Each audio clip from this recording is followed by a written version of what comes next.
नमस्कार दोस्तों, मेरे चैनल पे एक बार फिर से आप लोग का बहुत बहुत स्वागत है। मैं आप लोग के लिए लेकर आई हूँ इस वीडियो में बहुत ही important topic, article on rising prices, जो कि बहुत ज़्यादा इंपॉर्टेंट है। एग्ज़ाम में आने के बहुत बहुत ज़्यादा चांसेस है।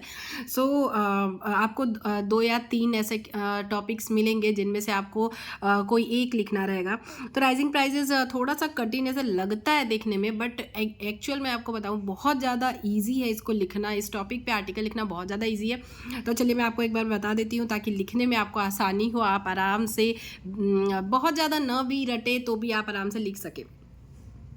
चलिए शुरू करते हैं। शुरू करने से पहले आप लोगों से रिक्वेस्ट थी कि वीडियो पसंद आती है तो लाइक जरूर कर दीजिएगा यार, और उसके बाद दोस्तों के साथ शेयर कीजिएगा। चैनल अगर आप लोग का मन करे तो सब्सक्राइब कर लीजिएगा। तो चलिए शुरू करते हैं। और भी इस टॉपिक से और एक बार और मतलब बच्चों ने बोला कि मतलब आर्टिकल्स या लेटर्स देने के लिए, तो लेटर्स भी मैं प्रोवाइड किया है मैंने ऑलरेडी, जो इंपॉर्टेंट है आपके एग्जाम पॉइंट ऑफ व्यू से। और अगर आपको कोई लगता हो कि ये वाला लेटर नहीं है और ये वाला लेटर इंपॉर्टेंट है तो आप मुझे बता दीजिएगा, मैं वो भी समझा दूंगी। पहले तो ये समझ लेते हैं बहुत ईजी वे में। चलिए शुरू करते हैं। Today our country faces several problems but the most serious problem is that of rising prices.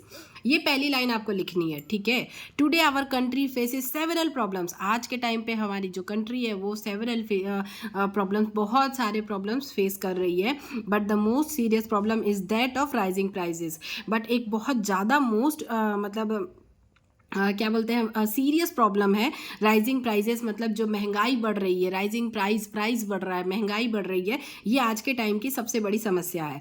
The prices of essential commodities, essential commodities मतलब क्या होता है, जो हमारी रोजमर्रा की जरूरत की चीज़ें होती है उसको बोलते हैं essential commodities, are going up every day. मतलब हर रोज जो है इसकी कीमतें बढ़ रही हैं। जो हमारी मतलब बेसिक जो ज़रूरतें होती है, एसेंशियल कमोडिटीज मतलब जो बेसिक हमारी बेसिक एसेंशियल्स होते हैं हमारे, आप इस तरीके से भी लिख सकते हैं अगर आपको ये ना मतलब उस टाइम याद आए तो उनके जो प्राइजेस हैं वो गोइंग अप एवरी डे, रोज बढ़ रहे हैं। क्या हो रहा है? अप हो रहे हैं। एवरी डे मतलब रोज, ठीक है। तो इसमें मैं आपको ये भी बता दे रही हूँ कि कैसे कैसे आपको लिखना है ताकि आपको बहुत ज़्यादा मेहनत ना करना पड़े।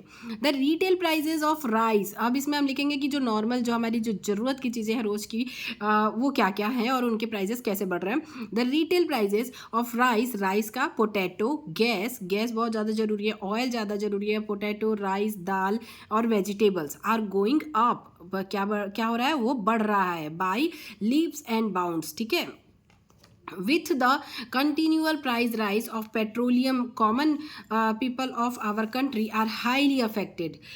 With the continual price rise मतलब continual महंगाई बढ़ना, महंगाई जो बढ़ रही है, प्राइस जो है वो बढ़ रहा है किसका? पेट्रोलियम का।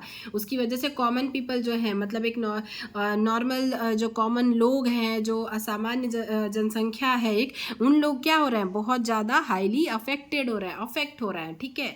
तो क्या हो रहा है? पेट्रोलियम का रेट बढ़ने की वजह से जो कॉमन लोग हैं वो बहुत ज़्यादा हाईली अफेक्टेड हो रहे हैं। In our country the problem of price rise has become a national issue. आज के टाइम पे इन आवर कंट्री, हमारे देश में, the problem of price rise की जो प्रॉब्लम है, मतलब महंगाई की जो समस्या है, has become a national issue, एक नेशनल प्रॉब्लम समस्या बन चुकी है, ठीक है, पूरे देश के लिए। ड्यू टू प्राइस राइज, मतलब प्राइस राइज के through the rich become richer and the poor become poorer. मतलब ड्यू टू प्राइस राइज की वजह से, महंगाई की वजह से क्या हो रहा है? जो ऑलरेडी मतलब रिच है, मतलब कि जो धनवान है वो और ज़्यादा धनवान हो रहे हैं, वो और ज़्यादा रिच हो रहे हैं। And the poor become poor, और जो गरीब है, जिनके पास मतलब अपनी ज़रूरतों के लिए तक पैसा नहीं है, वो और ज़्यादा गरीब हो रहे हैं। वो नॉर्मल चीज़ें भी, अपने रोज़मर्रा की ज़रूरत की चीज़ें भी नहीं खरीद पा रहे हैं। यही मतलब इसमें बताया जा रहा है। The value of rupees falls, मतलब जो रुपीज़ की जो वैल्यू है वो फॉल्स हो रही है, गिर रही है। एंड इन्फ्लेशन अकर्स, ठीक है। One of the main causes regarding rising prices is the population growth. एक तरीके से ये कहा जा सकता है कि प्राइस जो बढ़ रहा है, महंगाई जो बढ़ रही है, इसका एक मेन रीज़न जो कहा जाए एक तरीके से, तो पॉपुलेशन ग्रोथ भी को भी माना जा सकता है। मतलब आज के टाइम पे इतनी ज़्यादा मतलब लोग बढ़ रहे हैं। वैसे तो जनसंख्या को कंट्रोल करने की काफ़ी ज़्यादा कोशिश की जा रही है, और मतलब काफ़ी हद तक सरकार जो है वो सक्सेस भी दिखाई दे रही है कि हो रही है, बट तभी भी पॉपुलेशन दिन पे दिन लगभग मतलब बढ़ ही रही है। वो तो बढ़ेगी ही ना, जितने लोग हैं तो उनसे पॉपुलेशन तो बढ़ेगी। तो पॉपुलेशन ग्रोथ इसको आप थोड़ा सा बड़ा करके भी लिख सकते हैं। मान लीजिए और कुछ आपको याद नहीं आ रहा है तो क्या होता है ना कि अगर जितना आपको याद है, कोई ज़रूरी नहीं कि पूरा ही आपको याद हो जाए, तो इसमें जो जो पॉइंट आपको दिमाग में बैठ जा रहा है ना, उस पॉइंट को एकदम ध्यान रखिएगा कि ये पॉइंट तो कैसे भी करके ये वाली लाइन लिखनी ही है। तो अपने तरीके से एक लाइन बना लिया और आपने लिख लिया।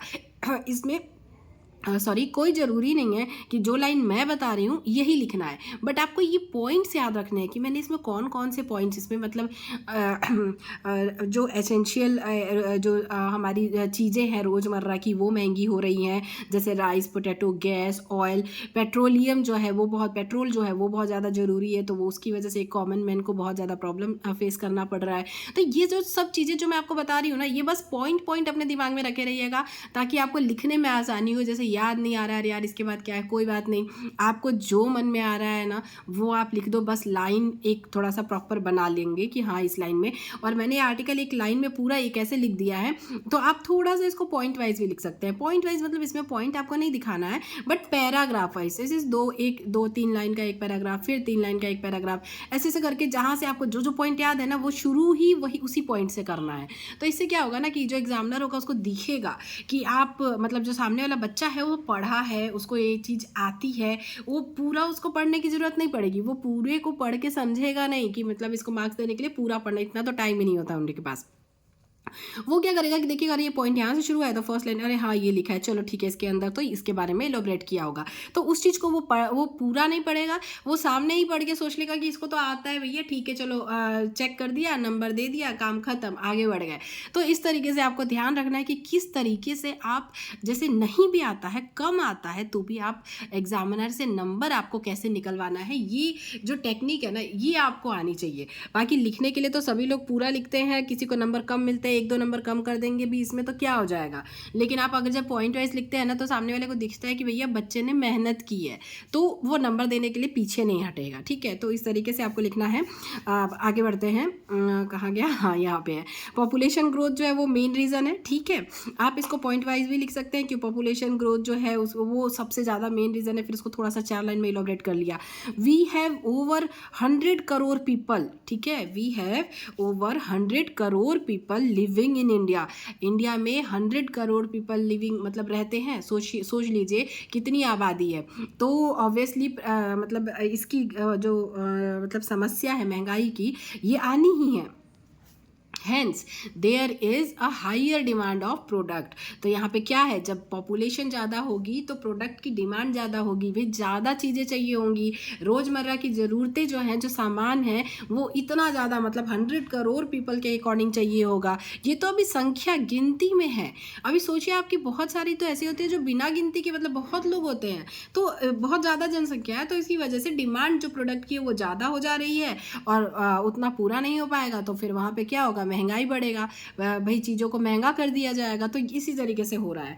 तो ये था राइजिंग प्राइजेस। आई थिंक कि मतलब आप लोगों को समझ में आया होगा, आराम से आप लोग लिख पाएंगे और कोई दिक्कत नहीं आएगी लिखने में। और तभी भी अगर कोई समस्या हो तो आप मुझे कमेंट कर सकते हैं, कोई और टॉपिक समझना हो तो भी आप मुझे कमेंट कर सकते हैं, मैं ट्राई करूँगी आपकी हेल्प करने की। So all the best for your exam, अच्छे से दीजिएगा, अच्छे से लिखिएगा। वीडियो पसंद आई होगी तो लाइक कीजिएगा, शेयर कीजिएगा, चैनल पर नया है तो चैनल को सब्सक्राइब कर लीजिएगा। Bye bye and thank you, thanks for watching.